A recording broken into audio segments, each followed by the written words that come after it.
সবুজে ঘেরা বিস্তীর্ণ প্রান্তর, যেখানে দাঁড়িয়ে আছে ইতিহাসের এক অমর সাক্ষ্য, ৬০ গম্বুজ মসজিদ।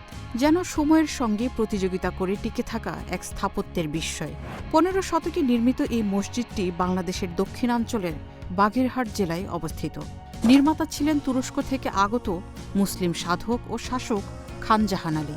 এটি শুধু ধর্মীয় উপাসনার স্থান নয়, ছিল প্রশাসনিক ও সামরিক ঘাঁটি হিসেবেও ব্যবহৃত। মসজিদটির স্থাপত্যশৈলী মুগ্ধ করে স্থাপত্য বিশারদদেরও। পুরো ভবনটি তৈরি হয়েছে পোড়ামাটির ইট দিয়ে। গম্বুজের সংখ্যা ৭৭ হলেও ৬০ গম্বুজ নামেই পরিচিত এটি, সম্ভবত ৭টি খুঁটির কারণে। মসজিদটি সুন্দরবনের কাছাকাছি বাগেরহাট জেলায় অবস্থিত।